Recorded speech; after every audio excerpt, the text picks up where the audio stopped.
having migrated to the United States, like I do to get told like, oh, I'm so lucky to be here. But no one ever frames it like, oh, they're lucky to have you. A lot of people who migrate were usually like in the top of our fields, and that's not emphasized enough. And it comes at the cost of us leaving our home countries.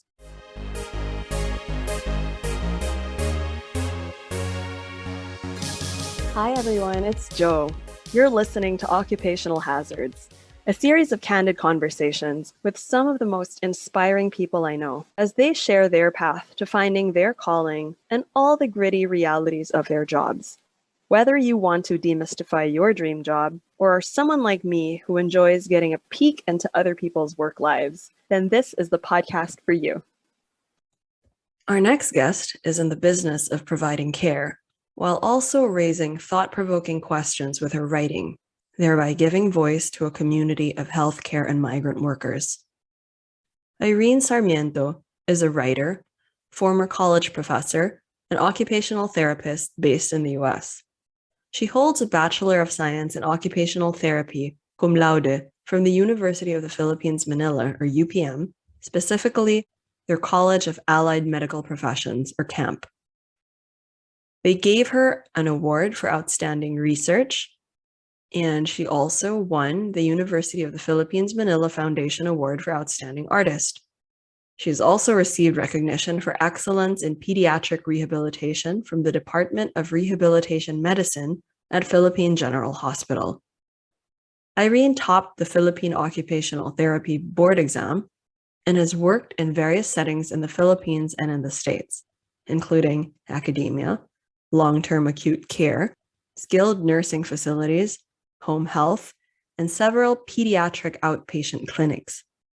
She also pursued further studies, obtaining her Master of Applied Cognition and Neuroscience from the University of Texas at Dallas. She is a self-described PhD dropout. On this episode, we talk about her experiences as an overseas healthcare worker, battling the specter of Asian hate and sexual harassment at work, but also contemplating immigration, privilege, and the postcolonial/imperialist structures that pervade healthcare systems and drive labor migration.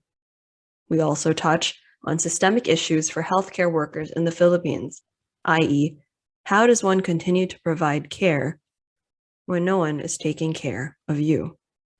On the lighter side, we discuss her meditation and mindfulness practice, as well as her art. She tells us about her dinner with Neil Gaiman, which resulted in a collaboration for one of her books. Irene is the author of 2 illustrated children's books, Spinning and Tabon Girl, both published by Anvil, both about inclusion.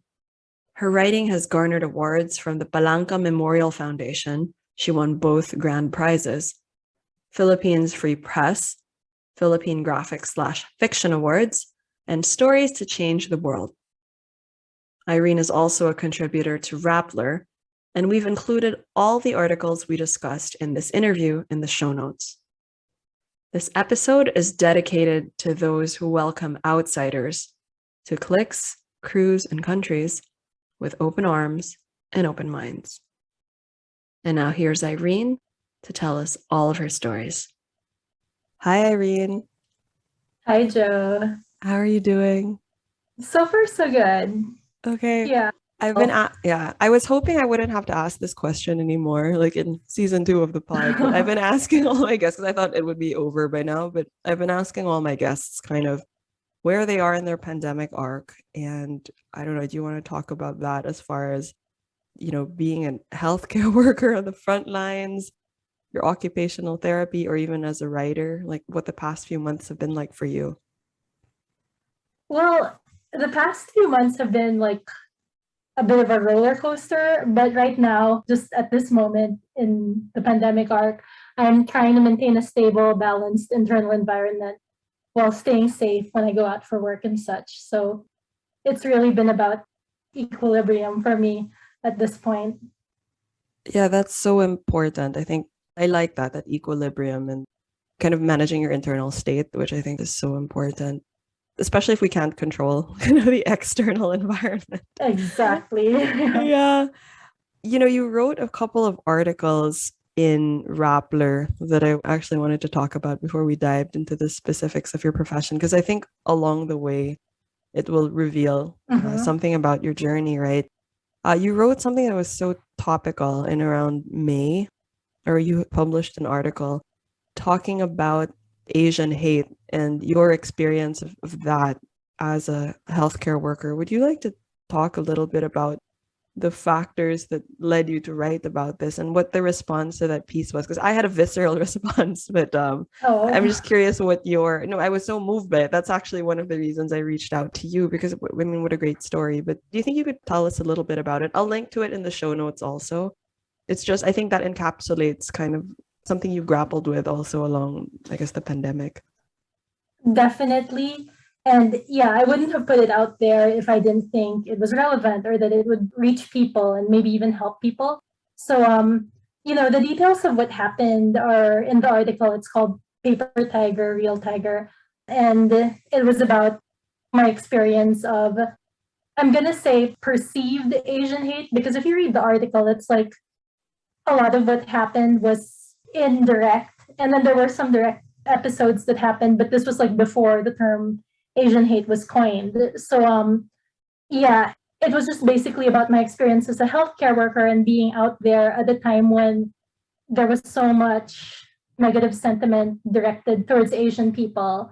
And I remember, when I went through it, I kept asking myself, is this normal? Like what I'm feeling right now? Is that, are other people feeling this way? And I did an internet search, which is what I guess, you do to see whether your experiences match up with the norm. And what I saw were mostly like secondhand reports like, oh, people are scared right now, but no one really talked about that personal realm of what it's like to be going through it at that time. So I think that's kind of what drove me to write it. Of course, like part of me was like, should I really be putting this out there, as, because, I feel like, I don't know if you can relate to this, but we're raised in such a way that we're told to be modest, and sometimes I think bearing your emotions is part of what's considered modesty.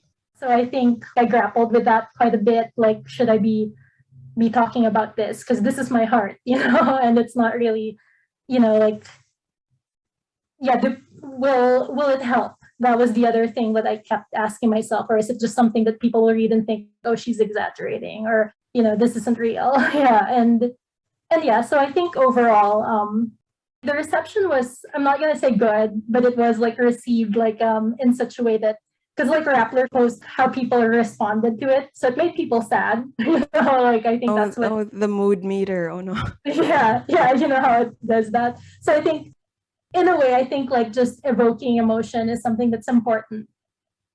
I think during the pandemic, especially here, you have a lot of people kind of trying to see the bright side of things all the time. And I think sometimes, there's a point in which that's not helpful. And I think if I contributed anything by writing that, it's that, there are certain realities where you have to look at the impact, of these events. Like in that article, like I mentioned, how the Georgia shooting, it did have an impact on me at that time. Like I got scared. Note to listeners, we encourage everyone to read more about the shooting sprees that took place at 3 massage parlors/spas in Atlanta, Georgia in March 2021. 8 people were killed in the attacks, 6 of whom were women of Asian descent. It made like going out in the world kind of terrifying. At that time, I was doing home health.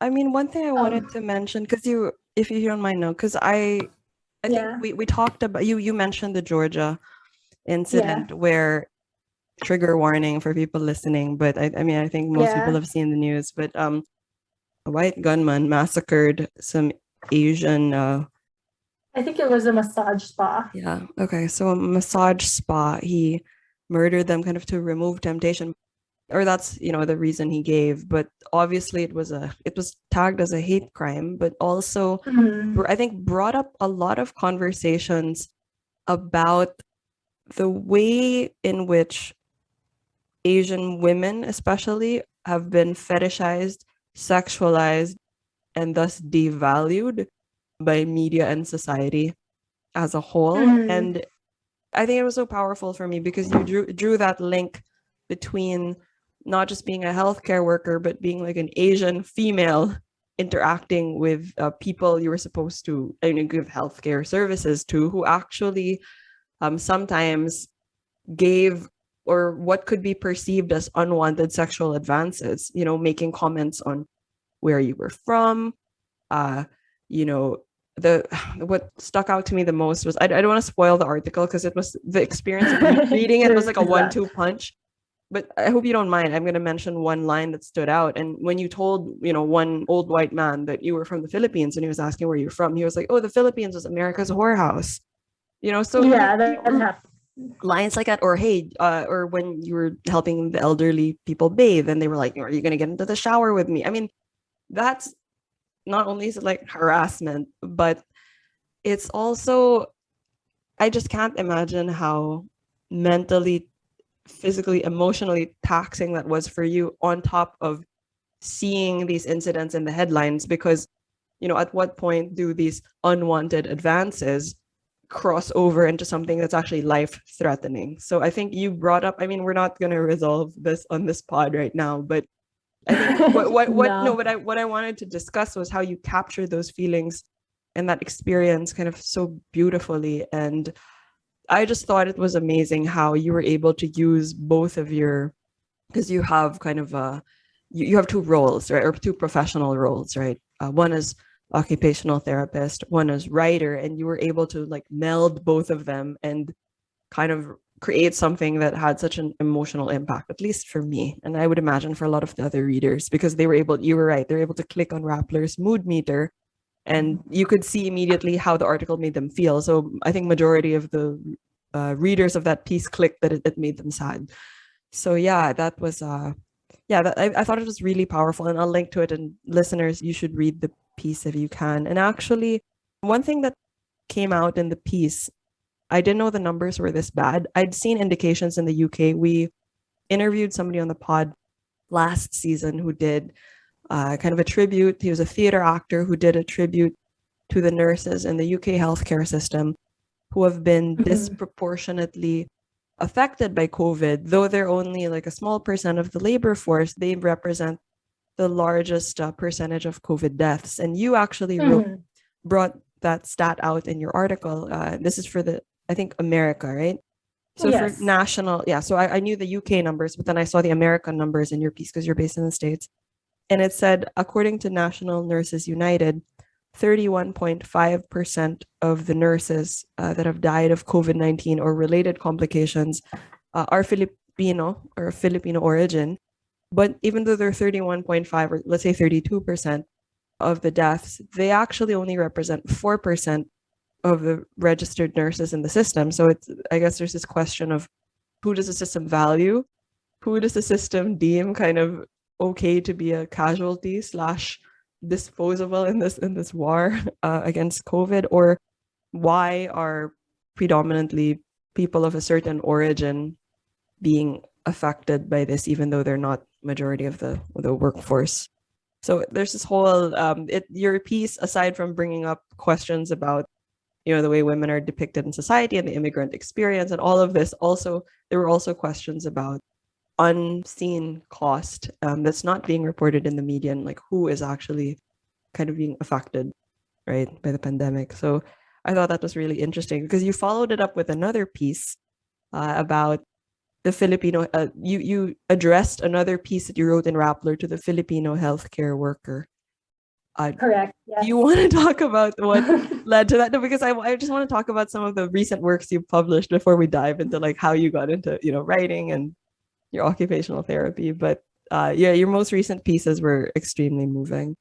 Well, thank you. Yes, I know it led to like an unplanned series of articles, but yeah, the next one I wrote was Your Call to Arms for the Filipino Healthcare Worker. And it emerged because I was reading a lot of analyses about why the Filipino nurses represented such an inordinately large number of COVID deaths. And some of these articles were pointing out like, oh, it's part of our psychology. You know, we don't say no, that kind of thing. Or Filipinos are also more likely to work in higher risk areas. So all those are like valid, I think. Like they're, but you know, it's not right, of course, that should happen, or that did happen. And so part of that was just talking about how, you know, we as healthcare workers should value ourselves, and I think it starts there. But it's just so difficult to say that when you're raised in in that psychology where you're supposed to put everyone ahead of you. And it goes back to, I think, like just our culture, you know, where we're more communal. And I think even the way we're educated in the Philippines, because I went through like healthcare education, and there is like this implicit martyrdom in it, you know. Working long hours is considered a virtue, or working off the clock. And I think that needs to be corrected. It's really something that leads to more harm than good. And that's why I wrote it. I wanted something like optimistic, but that spoke directly to my colleagues, that, you know, we're doing something right here, and we should recognize that for ourselves. And hopefully maybe other people will recognize that too.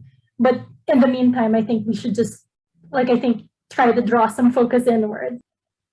Yeah. I remember when we talked offline about this, you summarized it as there's this question of, you know, we keep caring for people, but who's going to take care of us?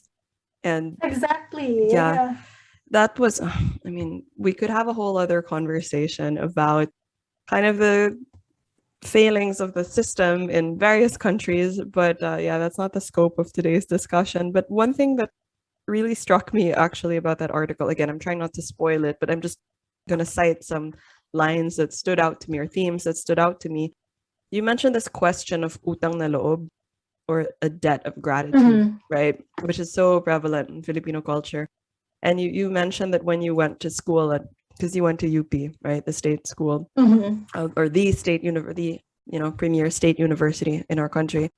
You know, you had a professor who delved into the ethics of going abroad, like, you know, as scholars who are, you know, educated by, you know, the premier state university, you need to serve the country, all of this, what do you owe the taxpayers? And there were these parallel themes, not just as a healthcare worker, but as anybody who decides to go become an overseas worker.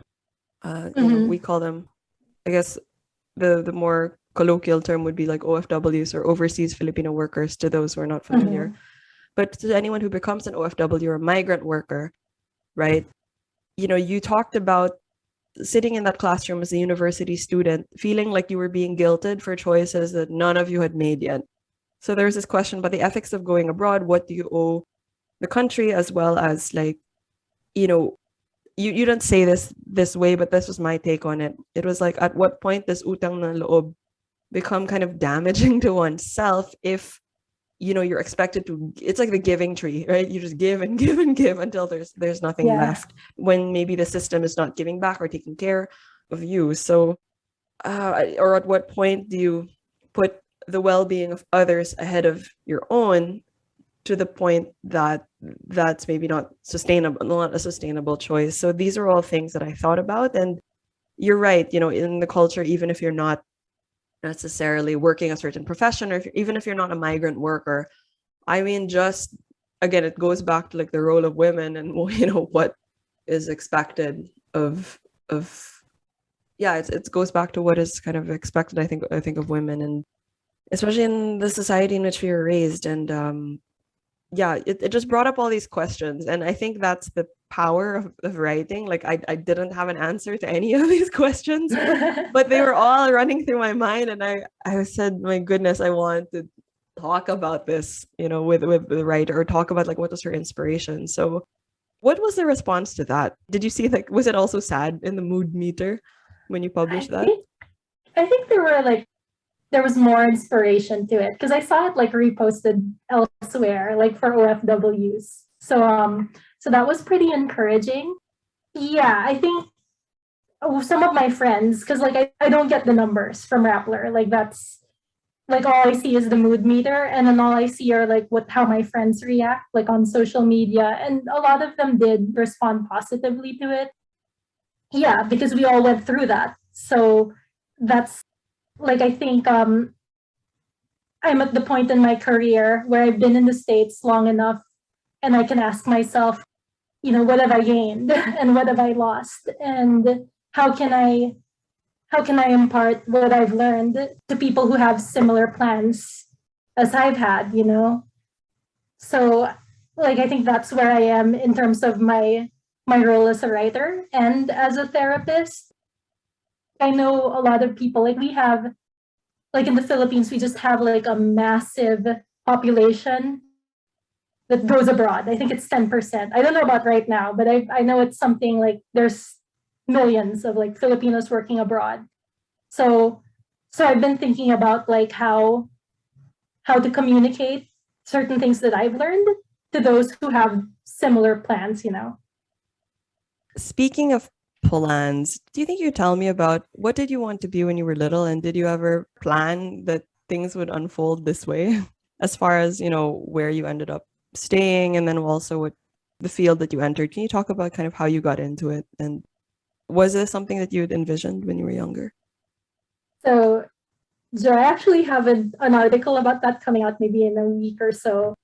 And yeah, initially I've always wanted to be a writer. So there's that. So I've been joining writing competitions since I was 7. And my first short story, it won this contest when I was like a little kid. And I got published in this parenting magazine. So that was really encouraging to me. And I think that really kind of framed my life, like, oh, this is what you should be. And the thing is, like, I was also really interested in science, particularly nature. So I really liked insects. Like, I used to be a wannabe entomologist. And the reason I didn't go into that, yeah, I wrote an article about it. It's called Locusts. And then there. So anyway, so my mom, she was always encouraging me to go abroad. So as for OT, I learned about it through my mom before going to college, and she suggested a profession that would allow me to migrate eventually so I could have more opportunities for myself.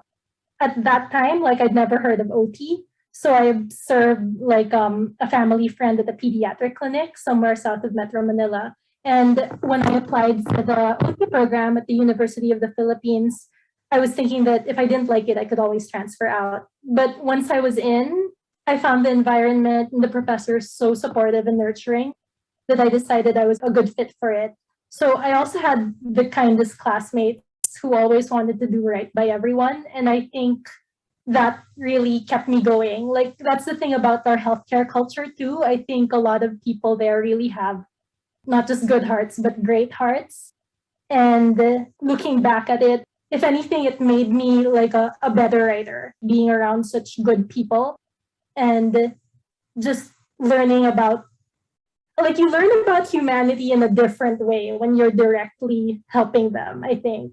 So yeah, that's what got me into the OT route.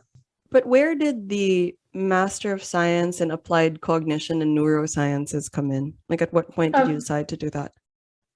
So right after I graduated from OT, I did really well in school. So and I think what happened there was, like I said, I was so inspired by my professors. I wanted to be like one of them. So that's what I did. Like after graduating, like I taught at the university for a while. And then while I was there, I was learning a lot about how the brain affects rehabilitation outcomes. And so I decided to take neuroscience over at the University of Texas in Dallas because I saw that their research repertoire was kind of a good match for my interests. And I'd always thought that if I were to take further studies, they would be like focused on the brain, and I would just make whatever I learned fit whatever I was doing. So I still continued my clinical work, even though like I think in that program, when I was enrolled at UT Dallas, I was the only occupational therapist. Most of them were going into different like specialties. Yeah. So for me, it was really more of like I was interested in it. That's why I wanted to study it. Nice. So yeah. Did it actually impact your work? Which we actually maybe before we talk about how it impacted your work, because I'm trying to wrap my head around kind of everything you just said. And I think one place to start might be, how would you describe to somebody, because you're great with words, obviously. How would you describe to somebody what an occupational therapist does if they've never encountered one? Because I think people are familiar maybe with physical therapy, but unless they have a loved one or they themselves have required the services of an occupational therapist, I'm not sure that most people know what it is. Okay, so first I'll give you the textbook definition of occupational therapy. So it's an area of health in healthcare in which the goal is to help people across the lifespan engage in everyday activities that are meaningful to them. As an occupational therapist, I use different interventions like therapeutic activities, like self-care, sometimes, just helping someone prepare a meal, that's already intervention. Exercises and activity and environmental adaptations. These are just to name a few. As an OT, I've worked with people at different developmental stages and with various abilities and difficulties that have included like age-related illnesses, vehicular injuries, neurological disorders, and even prematurity, because now I work with babies and kiddos. My goal is essentially the same, but it's catered to each individual. So I help people achieve their highest level of independence in order to engage in occupations that are important to them. So, for example, right now I'm working with a lot of infants. So sometimes it can be as basic as this baby should be sitting up by now. And in that case, I do a lot of positioning, I do a lot of play. Yeah, and it looks like, if you were to watch me doing therapy with a child, it looks like I'm just playing with them. But really, what I'm doing is like I'm facilitating fine motor skills, visual perceptual skills, all these like things that the brain and body should be doing so that this kiddo can participate in like feeding or play. So in my case, I refer to occupation in a broad sense to include all these, like a large scope, like play, school, work, activities of daily living, things like dressing, grooming, feeding. So it's a very interesting profession, I think, and one that I want to say is underrated, but of course I'm biased. I love occupational therapy. I think it's great. So yeah. Would physical therapy fall under the umbrella, or they're related? We're related in terms of we're both rehabilitation professions and we do work together sometimes, but we are different professions. So our goals are different. So like with me, like as an occupational therapist, my goal is more of the engagement in a meaningful activity. Let's say for someone, if I were to work with an individual who's had a stroke and this person like has left-sided weakness. So the physical therapist would most likely target things like getting that person stronger and getting that person to walk again. And whereas for me, I would be working for this individual so that he or she could get dressed or, Got it. Okay. Yeah, you got it. Like, Yes, I groom understand. himself. Yeah. My exposure to it has been mostly for the elderly, right? Because I have people in my family who have to go through various types of therapy. But I was thinking about the reasons and why children would require this. Is it preventive or corrective intervention? It can be both. Like, let's say for kids with developmental delay, you are, in a sense, preventing further delay, even though kids develop at different rates and in different areas. So, sometimes if you were to look at the brain, and so much brain power goes to using our hands. And so sometimes, let's say a kid with a fine motor deficit, sometimes you'd think, oh, that's not important. This kid will eventually catch up. But, these things can affect later skills like handwriting or even, work really further down the line. So it can be both. Yeah. And it can be corrective in a sense that if someone is exhibiting behaviors that are just not helpful, we can definitely work on that, like in a therapeutic sense. So it's a very broad profession. and it's very holistic. The holidays are coming up, and you're probably looking for the perfect gift. Well, I want to talk about one of my favorite small businesses in Manila. Japan opened its doors in 1992 and was one of the first Japanese-style bakeries in the Philippines. To this day, they make their breads the same way they did almost 30 years ago, freshly baked from scratch every day, chemical and preservative-free. Manila listeners can find Japan in Glorieta 4, Estancia at Capitol Commons, or their commissary shop at 220 Pilar Street in Mandaluyong. You can also look online at japan.com.ph. Occupational Hazards listeners can get a 10% discount on orders through their website with the code JAPANJO. That's JIPANJO. They accept all payment types, and they have an in-house delivery service. You can choose to pick up your orders at any of their branches. Find out more at Japan_PH on Instagram or on Facebook via facebook.com/JapanCafe. Tip: aside from their famous bread, check out their cafe menu, sushi platters, bento boxes, and their holiday catalog.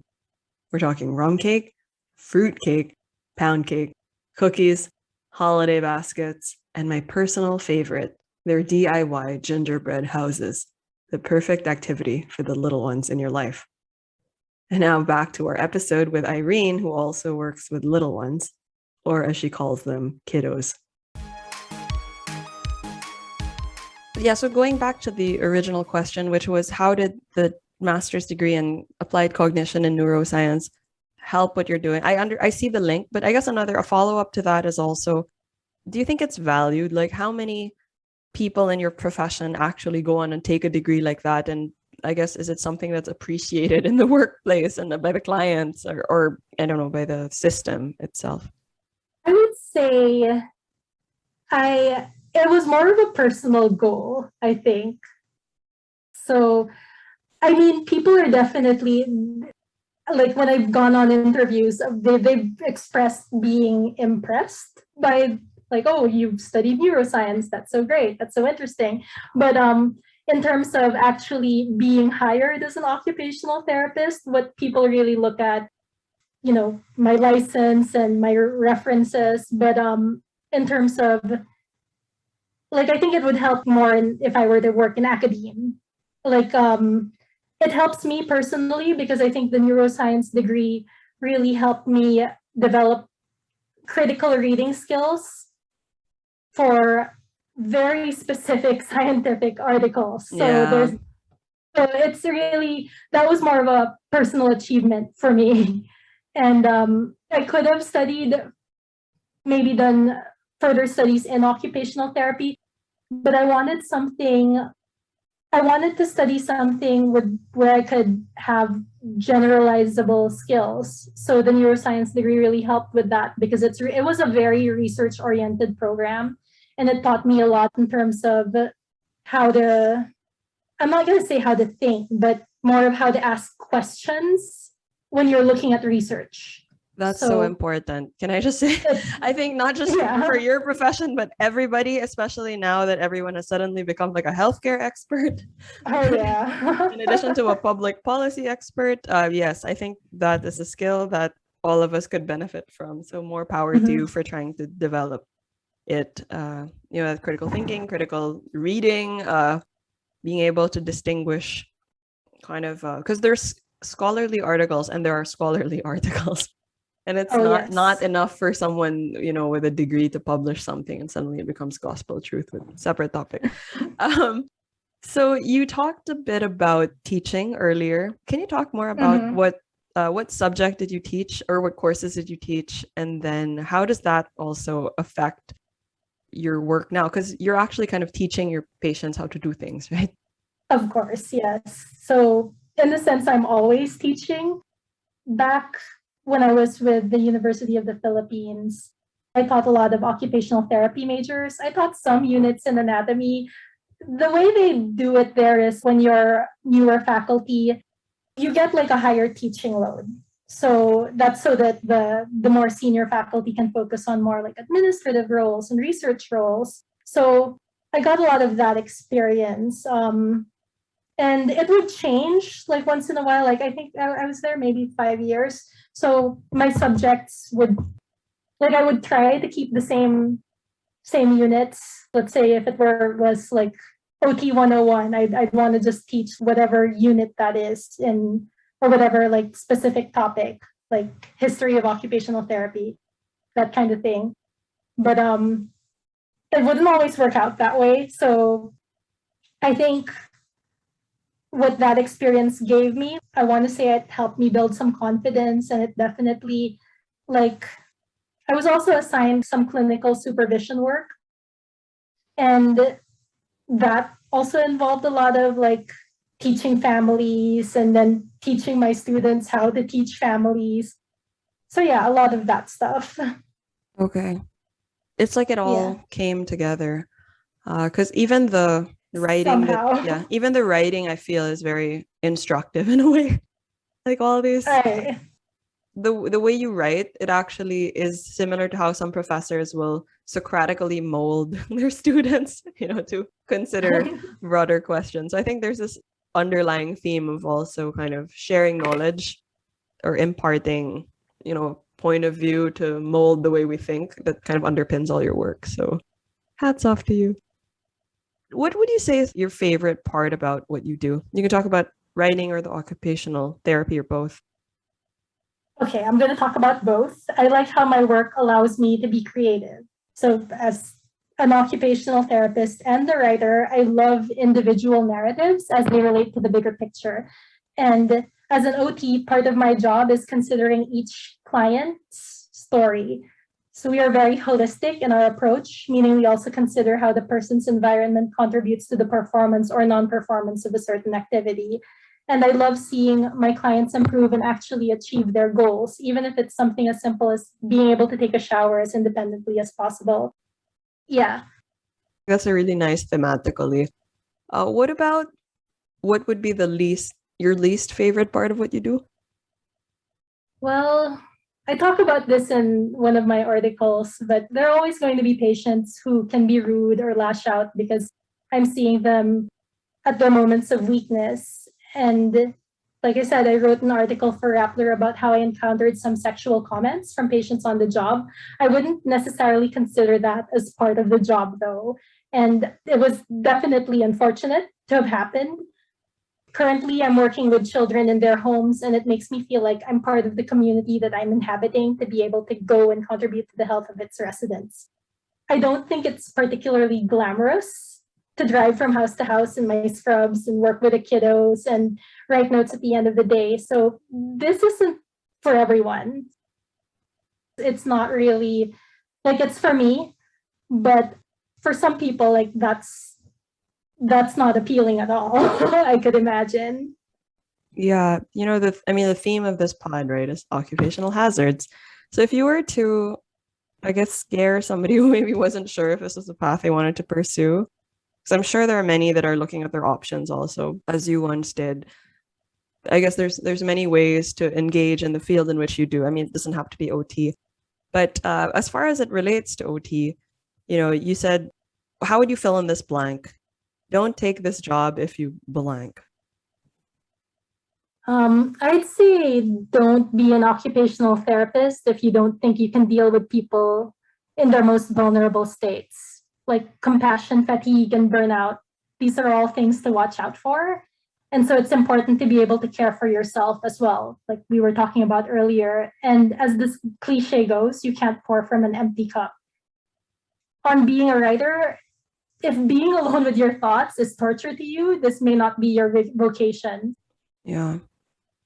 Speaking of kind of how you've had to reassess also or think about your work, how has the pandemic, I guess, affected your plans for the future or even how you think about, your day to day? Well, I didn't go back to working as a field OT until later in the pandemic. The whole telehealth thing wasn't really for me. I still do some telehealth visits, but for most of the lockdown, like I was focused on my writing, and then it was kind of during the later part of the pandemic arc when they started, there were clearer guidelines about what we could and couldn't do. That's when I really got back into being like a field clinician. Okay. And at this point, like, because the pandemic's still happening, like we have the Delta variant, so I'm still out there.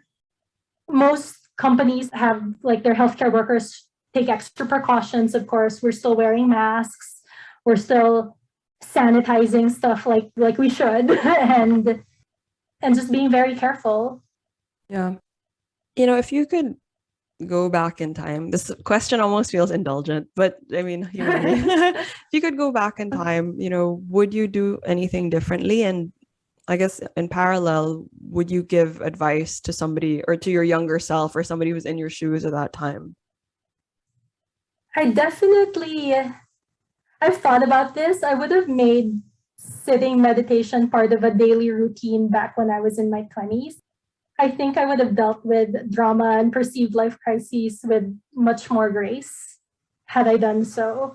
And on the writing side of my career, I think I should have done more to promote my books while I was still in the Philippines, as these were written to benefit Filipino children. And I would have taken initiative to do more school visits and readings, though my publisher, which is Anvil, they did arrange some of those for me. I got published pretty young, and to be honest, I didn't really have imposter syndrome. I knew I worked really hard, and I knew I'd been working like pretty much since I was a child on becoming a good writer.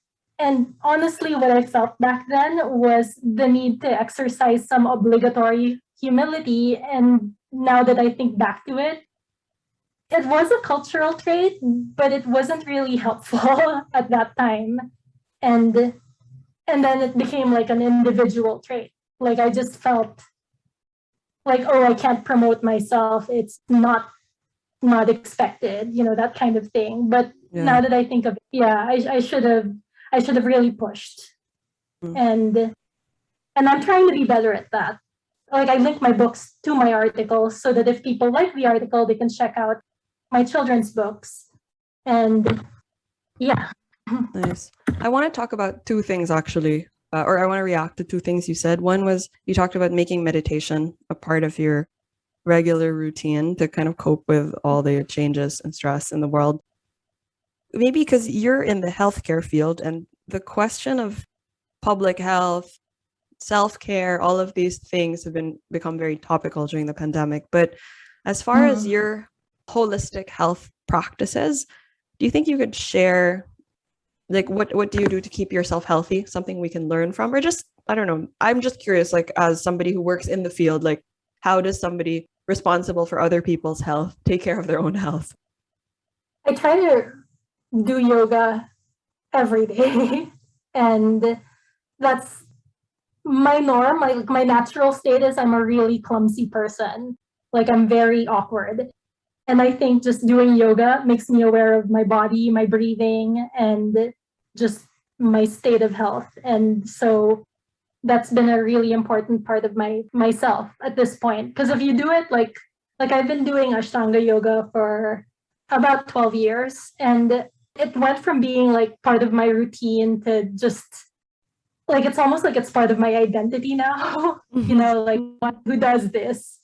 And without this, I don't know whether I'd be the same person. Yeah, I'm pretty sure that if I took it out of my life, it would affect my personality even, What type of meditation do you do? I do a sitting, kind of a Zen hybrid meditation. So yeah, it's not really, I can't call it Zen per se because sometimes I'm spacing out. But I try to follow like the Zen principles, but I can't really claim that it's Zen if I'm explaining myself clearly. Yeah, which principles would those be if people are not familiar with Zen principles? Okay, so Zen is more of awareness of breathing. So what was taught to me by my Zen school back then was we go back to a mantra, which is mu, and that basically means nothing. So while I'm sitting there focusing on my breathing, I try to just clear my mind and just let whatever thoughts pass and just anchor myself back to that mantra. And it's also very posture focused. So when I sit in meditation, like it's on the floor and with my back straight, if that gives you a clearer picture. Yeah. So I meditate, but I do it lying down because I can't necessarily sit still. No, I do the shavasana or corpse pose where you're just like lying on the floor, and sometimes I drift off, but that's the pose that works for me. But I'm curious now to try the back straight, sitting pose that you just discussed. It's definitely more challenging. Yeah. Do you teach whether the children or the elderly patients that you work with, is meditation something you could teach them? I don't know if that's part of occupational therapy because it's not really teaching them to do something, but I guess it's a good skill to have. I try to incorporate certain principles like breathing, like coordinating breathing and movement. So that in a sense, yes, but since these are like when I do occupational therapy interventions, these have to be like documented in such a way that their insurance will accept it. So I have to be just very careful about how I word interventions. So yeah. So like let's say instead of yoga, sometimes I'll say like yoga inspired mindful stretching, that kind of thing. Yeah.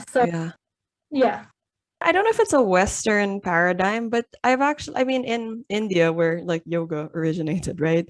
They're actually having COVID patients do yoga as part of their routine. They don't have to obfuscate like, so that the system will pay for it. Like the hospitals are actually making the patients do it. So it's kind of interesting to see what the insurance system in the West will or will not accept, right? Yeah. Yoga as an it's accepted as like a therapeutic exercise, that kind of thing. But you still have to have an outcome that relates to why someone necessitated like therapy. So like what I'm trying to say is that like let's say if I have a patient whose goal is going back to school, I have to justify like why I used yoga to get this person to go back to school. If I'm being clear. Yeah. So there's that. There's like a whole lot of like I mean I can see why we've still got some ways to go here. Yeah. Well, this is also because I have fully drunk the Kool-Aid, right? So I mean I've seen all the videos where someone went from like not being able to walk and like was doing yoga every day and suddenly was running, from being told they would like never walk again. So to me it's like kind of very intuitive that this is something.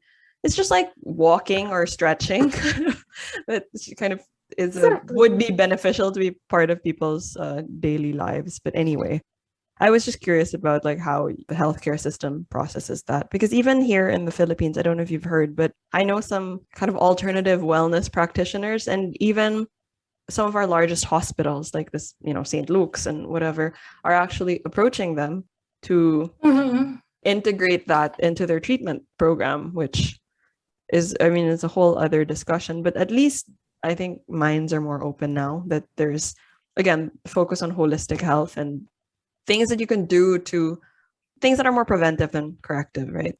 We don't have to medicate everything. Like there are ways we can work with the tools we have in our bodies and minds to achieve our health outcomes. So, yeah. So that's one part of it. I was curious about your health practice. The other thing that you mentioned that I was really interested in, because you are a children's book author. I mean, you write articles, but you've received a lot of awards like Palanca Awards. You've received awards from the Philippine Free Press or Graphic and Fiction Awards. So one of the books that got you a lot of attention was your children's book called Tabon Girl, which is available on Shopee and Lazada, and we'll link to it in the show notes. Thank you. Yeah. This is through Anvil's page or your author page? This is through Anvil has links to the ebook. Okay. And but I don't think I saw it through Anvil. Like it's through like the Anvil shop in Lazada. Okay. Or in that kind of Okay. But at least I just wanted to make sure like you're just affiliated with the creator so that people can support can support the creator. Okay, great. So Tabon, yeah, Tabon Girl. Do you want to tell us more about it? Because I remember seeing news about the launch several years ago. I wasn't able to go, but I read the description. I was like, this is a fantastic premise, and I think every child should have a copy of this. Can you tell us a bit more about kind of the genesis of the book and what it's about? Okay, so Tabon Girl, it's about a little girl who goes on these garden excavations because she wants to be an archaeologist. But then her mother doesn't want her getting her dress dirty. For listeners not from the Philippines, the word Tabon refers to the Tabon Caves, where some of the oldest human remains were discovered in the country. And as we mentioned, you can buy Tabon Girl as an ebook through most of the big sellers, Amazon, Kobo, iBooks, Nook, etc. Or if you're in the country, in the Philippines, you can get it through Shopee or Lazada. And all my royalties will go to support the efforts of AHA Learning Center, which provides free tutoring to underprivileged Filipino children. And Joe, you can probably say more about AHA. Am I saying it correctly? Yes. It's AHA. Yes. Yeah. We've featured them as our kind of nonprofit that we love on another episode, but yeah, they're doing fantastic work. So I didn't know that actually, that all the royalties would go to AHA Learning Center. We'll link to them in the show notes again also. Yeah. Yeah. It's interesting. I don't know, all these themes that you keep bringing up about like what is expected of especially young girls in our society, you know, like keep your head down, you know, be modest. And there is also the thing about like, oh, your dress will get dirty because this girl wants to be an archaeologist, no? Right? So like this idea of like, oh, your dress might get dirty. It just reminds me of some of the things a lot of us I think heard when we were growing up. Not so much for, at least me, it wasn't my immediate family. Luckily, I was lucky, but like family friends who were well-meaning, you know, when they see you like running around playing outdoors, they'd be like, oh, but you know, you don't climb trees or don't like run through the fields because like you might scrape your knee or like your legs will get scarred or whatever, and then you can't like join beauty pageants or whatever. I know. Whether or not the child wants to join pageants or is fit to join pageants, there's this it's just interesting, the messages that we get from a very young age about like what we're supposed to aspire to do and to be. So, or like, oh, sayang, or it's shame, for those who don't speak Filipino, like, oh, sayang, you know, your beautiful skin or something will get like scratched. So it's funny. Yeah. Whereas, you know, people might want to make more like functional lifestyle choices for themselves. Like perhaps it's necessary to like go through nature, you know, to explore, but also to maybe pursue something they might want to study in the future. So I like that you wrote this Tabon Girl and that touches a bit on defying some of the norms and expectations, as well as encouraging, you know, young girls to go into that field or show them what's possible, if they have an inclination for like natural science. So I like that. Yeah, it was super fun too. I mean, this was published in 2012, but when we did the launch, some of the members of the UP College of Archaeology, they came out and they did sandbox archaeology with the kids. So it was a really nice experience for them. And I have this funny story about, like I told you, I did get a few opportunities to promote the book, like in schools. So I went to this all-girls school to promote it. Well, it actually hadn't come out yet. So it was more going back. Like I wrote another book called Spinning, and it was about a boy with autism. And I actually used this book to raise funds for the Autism Society of the Philippines. So it did all right. It didn't do as well as Tabon Girl, but I know like some libraries picked it up because it had a Filipino and it wasn't a bilingual book. It had like a Filipino version and an English version, and some libraries picked up the Filipino version. So that was kind of good. Like it had like a good publication life, I guess. So anyway, going back, I was promoting the book at this like all-girls school, but it hadn't come out yet. Tabon Girl hadn't come out yet. So I just had like some of the preliminary illustrations, just talking to them about my new project. And when I flashed one of the illustrations on the screen, like the girls went, oh, it's Tabon Girl. And I thought I was going crazy because like the book hadn't been published. And then it turned out that their teacher had pulled the story from the Palanca Awards website and used it just as like a reading comprehension exercise for those kids. Oh, that's so nice. read the story. It was just such a weird experience. I thought like I was going crazy at first. I was like, how come we know about this story? It's not even out yet. And then the teacher explained like, oh, it's because like I found it on the website. And yeah. And we were learning about lands and people, and this was perfect. So yeah, so that was a pretty encouraging moment, I think, in my early writing life. Yeah, That that's so nice. yeah, I hope they so integrate it into the curriculum. that would be nice. yeah. Yeah. You actually wrote a bit about this also. You have another article in Rappler about how, because you write children's books, right? And then this theme of exploration and the outdoors. But you wrote an article about the parallel lives of like children in quote unquote the first world countries, or let's say the global north, and then children in developing countries that have been ravaged by the coronavirus and have to now spend most of their time indoors. So just the freedom and the different learning experiences of the students, you know, in lockdown versus being able to go to class face to face, or even, you know, take walks outdoors in the park and whatnot. So I thought that was kind of interesting because you obviously like you work a lot with children also now, aside from writing for them. So you've probably had a long time to think about how this experience is affecting their development also. Yes. So the title of that article is called First World Envy. And it's about, yeah, it is a kind of a parallel between like how kids here in the global north are developing, like they get to go out now, they get to see one another. And then like how back home, our kids are still indoors. And that's really heartbreaking to me, like thinking of all these, yeah, like how it's affecting them and how this is becoming normal. And that to me is scary. I don't really have the answer like there, how to alleviate that, you know? Like I don't know if you It's have like insight. heartbreaking. It's so heartbreaking. Yeah.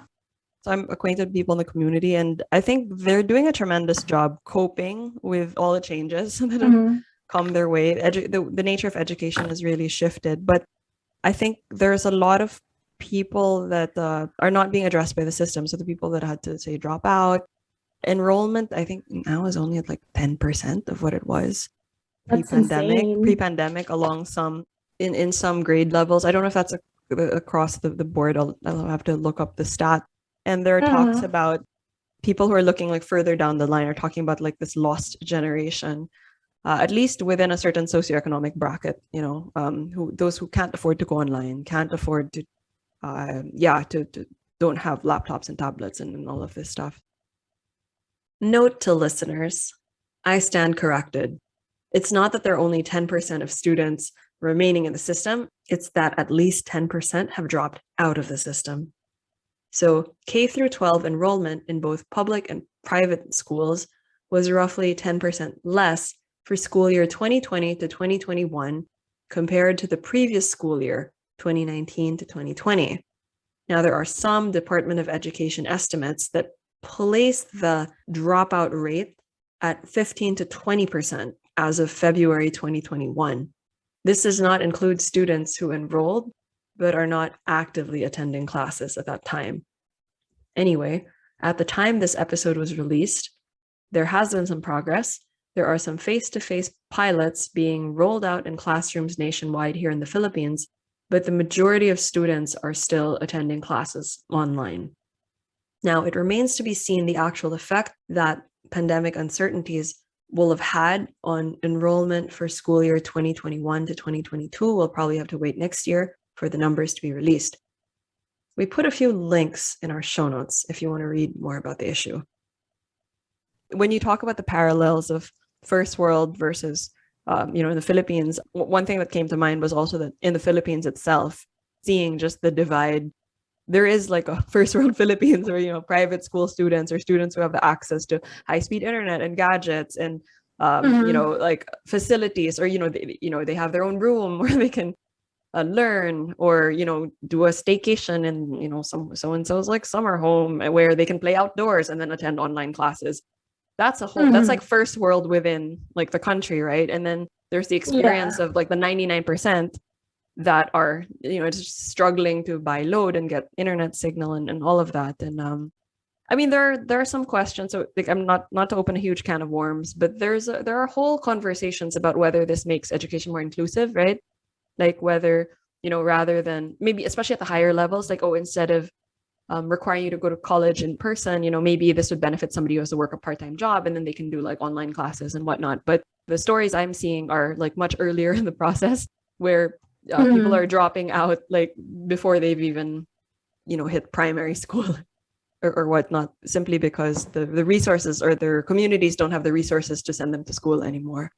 So yeah, it's probably a whole other conversation, but yeah, your article sparked a lot for me, and I think it's wonderful that even though you're not based in the Philippines, the proceeds from your work are going to causes that you support in the Philippines. So we talk about how your work is providing care to people, and you're doing it in so many different ways, and I think that's so admirable and not talked about enough.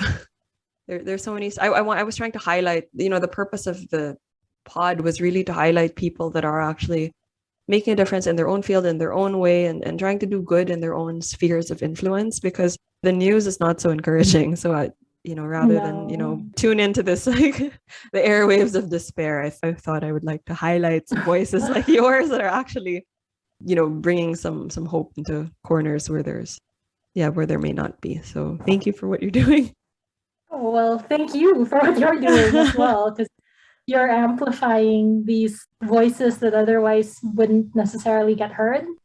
And yeah, like I think just shedding light on these jobs that people don't necessarily know about. Yeah. How can people get involved with what you're doing or follow your work?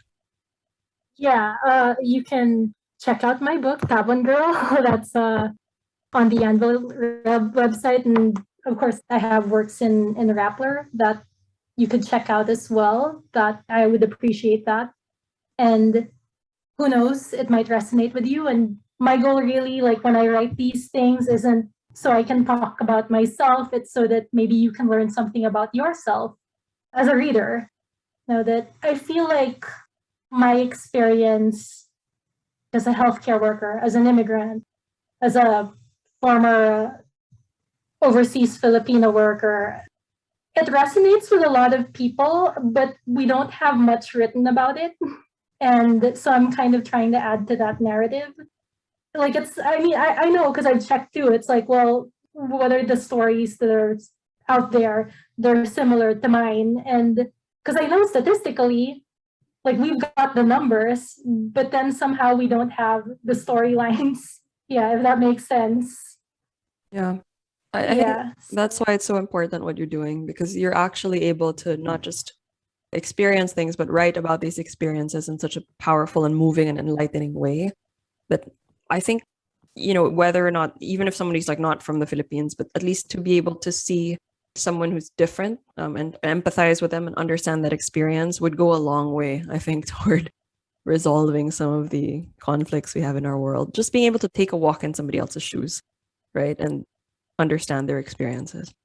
Yeah, I agree. And so I think I'm definitely trying to lend like a different perspective.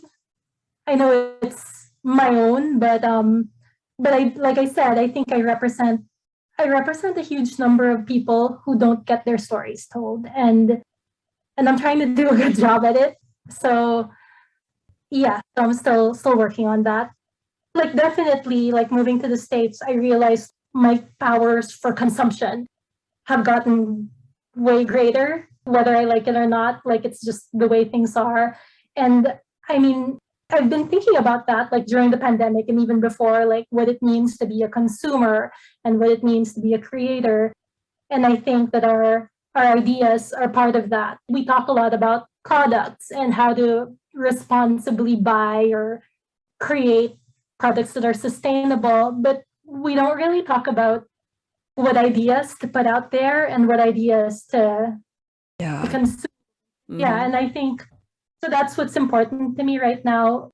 There's like the day-to-day part of me that goes out and gets involved in the community and works with children. But then, there's a part of me, like I think the bigger part of me that's still back home, like back in the Philippines, and that believes I can make a bigger difference this way. You know, like what you're doing with this, Oh, trying to put out ideas. I think that's special. oh, thank you. Yeah, I've been trying to Yeah. be mindful also about the ideas I consume and which the kind of airwaves I tune into. So it's more a mental, it's more like a self-preservation instinct than anything else. But yeah, I'm really looking forward to seeing what else you'll create. Speaking of creators, I was going to ask this earlier, but how did you start collaborating with Manix Abrera, who's an amazing Oh, cartoonist? yeah. So we both won this competition that was sponsored by Neil Gaiman, the Philippine Graphic Fiction Awards. So I won second place for fiction, and I think he won first place for the graphic work. Okay. So yeah, so we met there, and we became friends. And then yeah, I asked if he would illustrate a children's book, and he read the story first, and he said he liked it. So that got me to collaborating with him. It's pretty straightforward. Nice. So Neil Gaiman brought you Yeah, guys together. I know, how wild, right? Did you get? Yeah. Sorry, go on. No, what are you gonna ask? I was gonna ask if you got to meet Mr. Gaiman Oh yeah. when you won the So- award. What was that like? So that was one of the prizes that you got to have dinner with him. And the way it worked was they had us kind of on these round tables, and then he would just kind of per course go around sitting with the winners. And I think we had a raffle too, I'm not sure.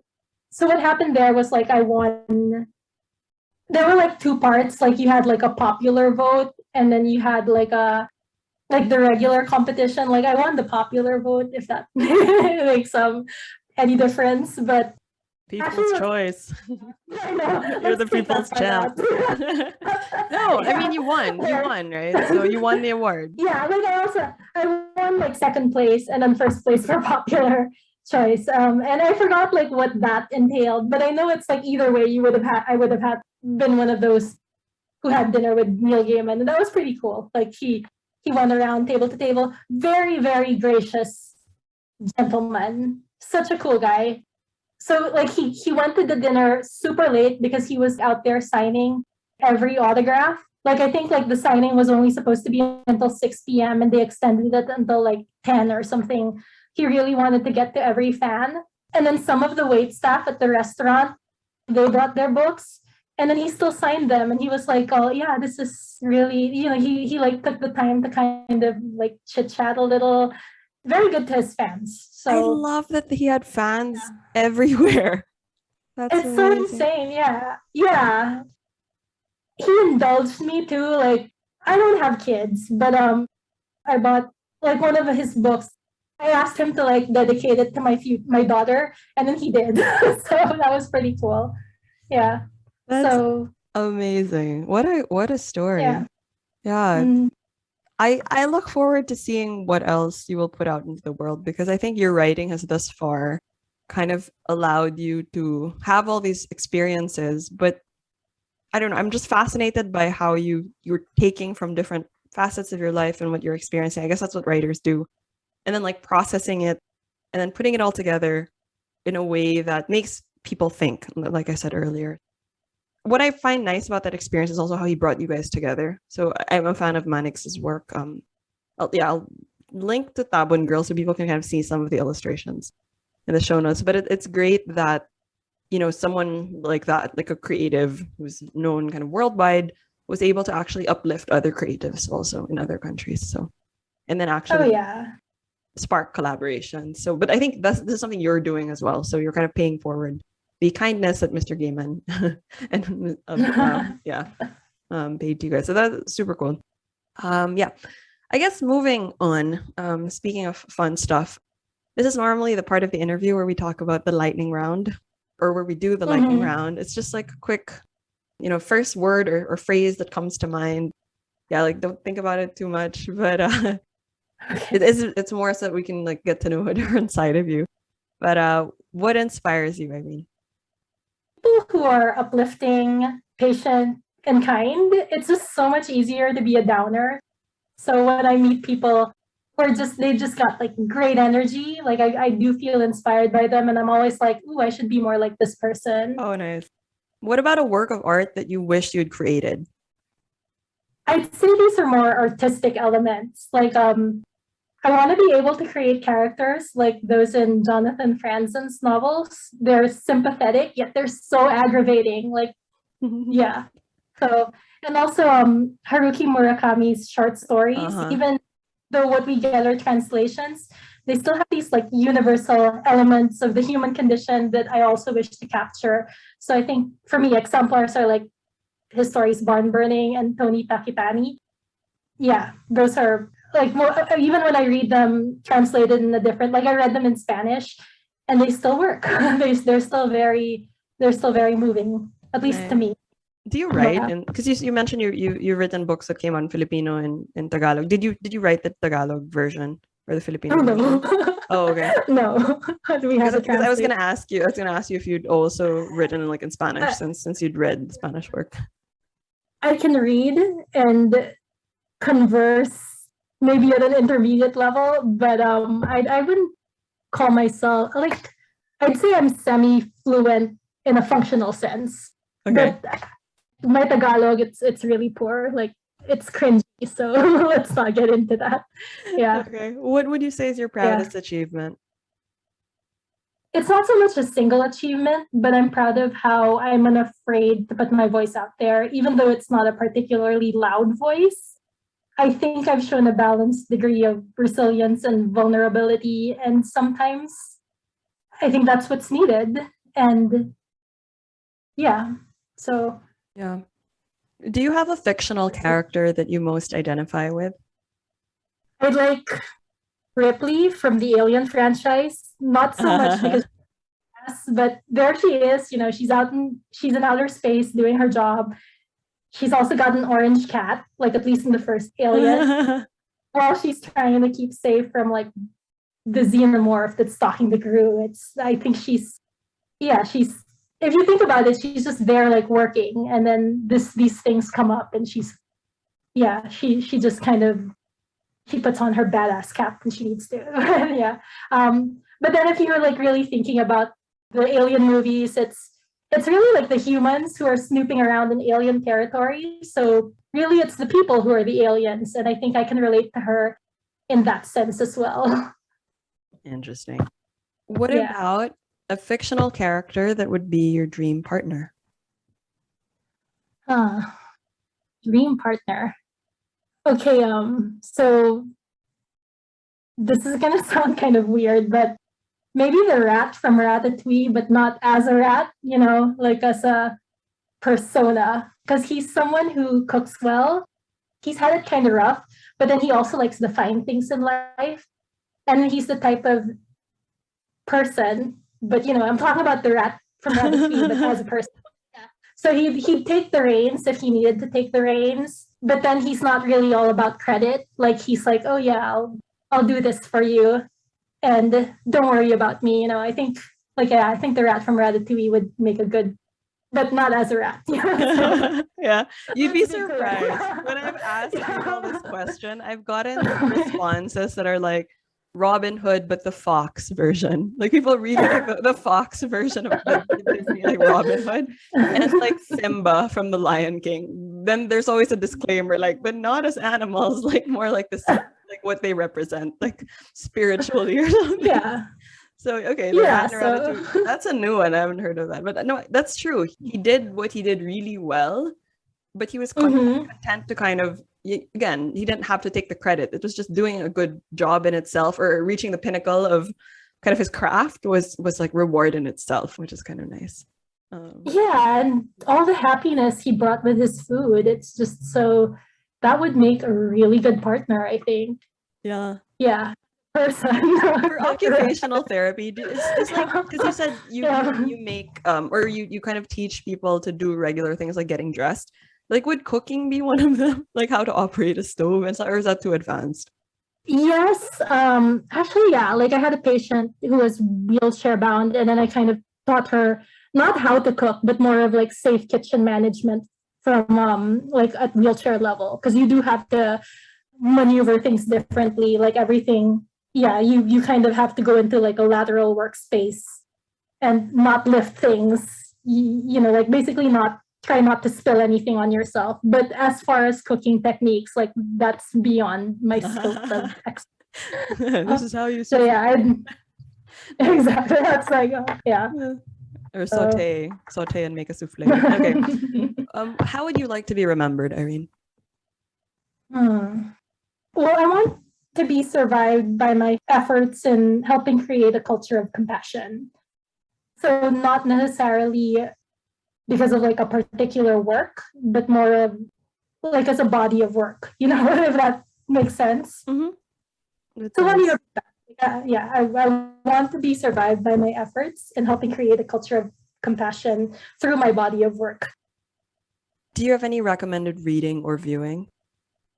Yeah, I would recommend, since I did mention Murakami earlier, like I would recommend reading William Faulkner's Barn Burning, then Murakami's Barn Burning, then watching the Korean movie Birding based on the Murakami short story. I think that's a kind of good little creative cognitive exercise there. And please read my articles, which have appeared in Rappler. So I would start with, if I were you, I would start with Paper Tiger, Real Tiger. And I will also shamelessly recommend my book, Tabon Girl. So if you're ready to start a conversation about gender roles with your kiddo, like regardless of whether you have a little girl, little boy, or like someone non-binary, I think it's one way to open that up. I can tell you what I'm currently reading. Like I usually alternate between 2 or 3 books at a time. So right now, since I'm interested in healthcare and migration, I'm reading Empire of Care, which is by Catherine Sinisa Choi. And this is about nursing migration, and it's in the backdrop of imperialism. So far, it's been an interesting read. I'm also reading Heather McGee's The Sum of Us, which is about the cost of racism in the United States.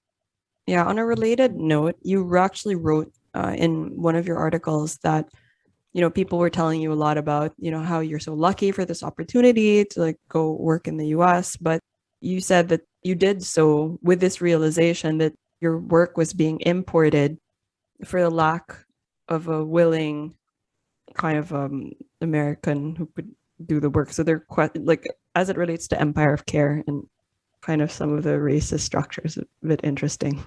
But anyway, separate discussion. Like people can read your articles. I'm just saying, like it all connects, and it's I think it will start a lot of conversations. That's what I'm trying to say. Yeah. Mm-hmm. And I mean, I think we, going back to that, like it's always having migrated to the United States. Like I do get told, like, oh, I'm so lucky to be here, but no one ever frames it like, oh, they're lucky to have you. It's like there's a healthcare shortage everywhere, and so. In a sense, like if you think about it, people at the top of the empire, of course, they're lucky to have people from the imperial margins come in and do work that's really necessary, but it's not really, no one really frames it that way, like we're so lucky to have the best from, and that's the other thing too, a lot of people who migrate, we're usually like in the top of our fields, and that's not emphasized enough, I think. And it comes at the cost of us leaving our home countries. So, yeah. I mean, yeah, we could have a whole separate discussion, but I think in places like Hong Kong, not even for healthcare workers, this is just basic, let's say domestic helpers and other jobs that, again, society doesn't, I mean, I think healthcare workers are looked at as heroes, but there are some professions like, again, that require a lot of migrant labor, like say, people working in the docks or the cruise ships or domestic helpers that are not as appreciated. But when borders closed, like I know in places like Singapore and Hong Kong, they were kind of, I saw some things in the headline like, we need to reopen the borders so that we can, like, the workers, migrant workers can come back in. And it was for professions for, things like domestic helpers and whatnot that, again, were not so appreciated. But when they're not there, that's, I guess, when people start to notice like how lucky they are that people from other countries are willing to go there and do those jobs that not everyone wants to do. And again, that's in a totally different like sphere of work, right? And you're right, the migrants that are going to America to do jobs, like occupational therapy are like yourselves, they're top of their fields. They were previously professors. They had like master's degrees. I've even met nurses who were like doctors in their home countries and, reskilled when they had to meet like the labor demand in another place. And yeah, you're right. The discussion doesn't really get framed as the host country is lucky to have them. And I think that's a perspective that should be considered and that should change. And hopefully will as a result of everything you're writing, because you're giving a real voice again to the profession, but also the experience of migrant workers. So yeah. So if they eventually, make a movie about all your experiences, who would you like to play you? Yikes. So I have no idea like who's out there right now. I mean, I think like of the Filipino actresses that I really like, it's I like Alessandra De Rossi. We don't look alike at all, but I think she's a great actress. So yeah, maybe her. Nice. Yeah, but we don't, like in terms of likeness, I don't see it, but or maybe she could choose someone. She could direct. I think she's directing now, right? So yeah, maybe choose someone. Interesting. Speaking of yeah, do you have any hidden talents or untapped potential that you have not unleashed into the world yet? Untapped potential. I bet if I practiced juggling, like literal juggling, not just schedule management, I'd be decent at it. So, and as far as hidden talents, I've been pretty conscious about sharing the talents I have. So if it's a hidden talent, it's still hidden. It's hidden for a reason. I like that. Yeah, exactly. Yeah. Maybe it doesn't even exist. Who knows? Yeah. I look at it as like archaeological excavation, like unearthing all of these gifts that you have. Maybe I don't know. I'm just trying to tie it back to the theme of your writing. Thank you. Yeah. Yeah. Appreciate that. Yeah. Yeah. No, this has given me a lot to think about, and also I really liked what you said about the expectations of or the questions about self-promotion and whatnot. And I don't think you're shameless in your promotion at all. I think you're very conscious as far as highlighting your work, and it doesn't come across as boastful or extra in any way. And if some creators want to do that, that's fine, that's their prerogative. But just as far as what you're putting out into the world, I just want to let you know, I think it comes across as very like well-intentioned and authentic. And yeah, and that's something that we need now more than ever. So please keep putting your voice out there. And I think your clients and the country that you live in right now is lucky to have you. So they're all lucky to have you. So if you don't hear it enough, I wanted to send that your way. Thank you so much for spending time to talk to us across different time zones and rescheduling, and we talked about juggling. So you were very understanding with my juggling also. So thank you so much. I wish you the best in all that you do. And I hope to reconnect in the future when, we can maybe do part 2 of this when you have more writing out there and when you've, I don't know if you've like other things you want to share about your work, but I would love to like pick up and do part 2, like post-pandemic edition. Totally. Yeah. There you go. Exciting. Okay. Thanks, Irene. Have You're a good welcome, rest of your thank day. You. Bye. You too. Bye. Thanks for listening, guys. Don't forget to like, rate, subscribe, and share with a friend so that others can find the pod as well. Do check out @occupationalhazards.podcast on Instagram, where we have more updates from our guests and some listener feedback. Slide into our DMs. We'd love to hear from you. Catch you next episode.